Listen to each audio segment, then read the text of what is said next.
One thing that is fantastic is when a major air show comes around, and a couple of months ago we enjoyed the 2024 Farnborough Air Show. There were several aircraft orders and also largely many confirmations of ones that we already knew about. However, one of the more prominent purchases, or should I say firming of commitments, came from that of Japan Airlines, who ordered not just Airbus planes but also Boeing ones.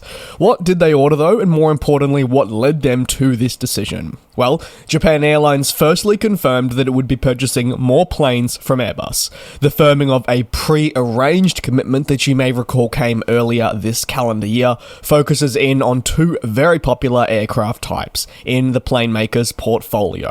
Let me begin with the A350-900. As part of the deal, Japan Airlines said it would order 20 total units, technically receiving 21, and that's when you're factoring in, of course, the written-off unit that was involved in that absolutely horrific incident at the beginning of the calendar year. That 21st acting as a replacement, away from the commitment for further A350s, an aircraft it obviously already knows and loves. It purchased its first single-aisle jet, an incredible feat when you consider just how long JAL has been in business, and this is for the A321neo, with just 11 units ordered at this stage. The A321neos will considerably benefit the airline looking well into the future, this being the enhanced variant, of course, of the A320neo, which we know already boasts fantastic levels of efficiency, and when you add the additional capacity of the 321, and then even extended range with the XLR, it becomes a really favourable type. For now though, however, the extended range variant won't be featured. The airline cites that the standard neos will be part of an overhaul to their domestic network across Japan, with greater levels of efficiency to be felt, and therefore, as you would expect right now, the capabilities of the XLR not necessary if it's featuring on just domestic services. The A350-900s, you have to remember, are normally seen on the regional network. One of the key attributes that makes this A350 series so favourable is the many diverse uses that we've seen adopted, whether through the -900 or the -1000s. Airlines are really going ahead and choosing how they configure and operate the type very differently.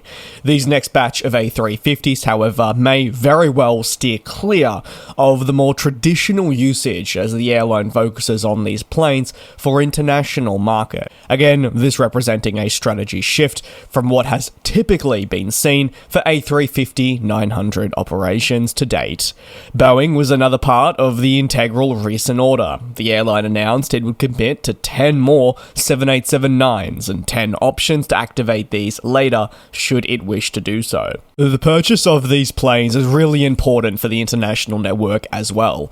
The carrier has cited that it's been experiencing some strong demand for international markets from Japan, and as a result it believes adding more 787s to the existing portfolio will be an important step. Why is the airline adding to an already robust portfolio? Well, they cite fleet renewal efforts as one of the vital elements it considered before making these deals firm. According to several high-end executives, Japan Airlines is in the process of renewing its fleet and is really hell-bent on implementing next-gen planes, and several purchases such as what I've been discussing in this video are going to help accelerate but also solidify those renewal plans, showcasing that they will be able to achieve what they wish. While much focus is always placed on the introduction of these new types, you also have to factor in as well the streamlining that Japan Airlines wants to occur, and the associated benefits. For example, implementing new planes will bring roll-on effects, including financials, customer satisfaction levels, and many other enhancements that come with the delivery of new aircraft right across the business. And when I talk streamlining, I mean in the sense of they aren't going to dip into every single next-gen type, say the A330neo, the 787, the A350, the 777X, the 787-10, the 777-8, the 777-8F, the A320 XLR. They really want to look to try and narrow that down in the sense of the 787 and the A350 and streamline. These new planes are also going to be crucial in replacing older ones. Not all of these planes are being ordered for growth, but rather to aid the continued phasing out of older aircraft.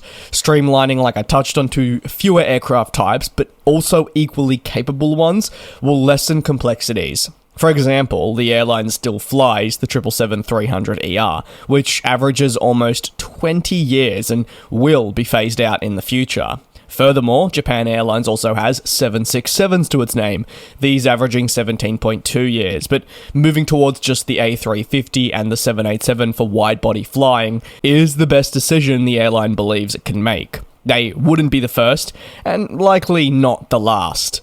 Another reason airline purchases come in demand is that the airline has experienced a brutal global pandemic that now we're coming out of, thankfully. With restrictions implemented across Asia, this decimated its ability to offer domestic and international services. However, when demand recovered, people began flocking to the country for holidays and general visits, becoming now one of the in-demand tourist hotspots.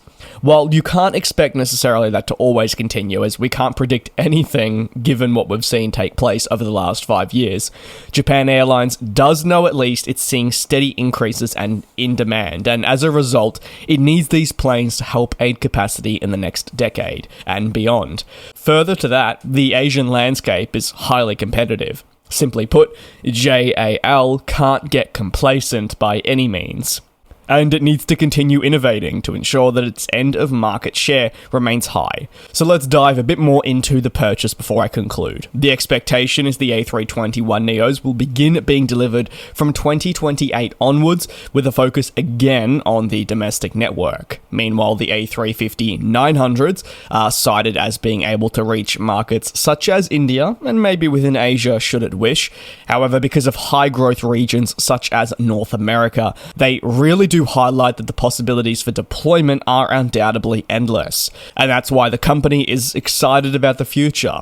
These A350s and even the top-up 787s will arrive 1 year prior to the A321neos, with delivery scheduled from 2027 onwards.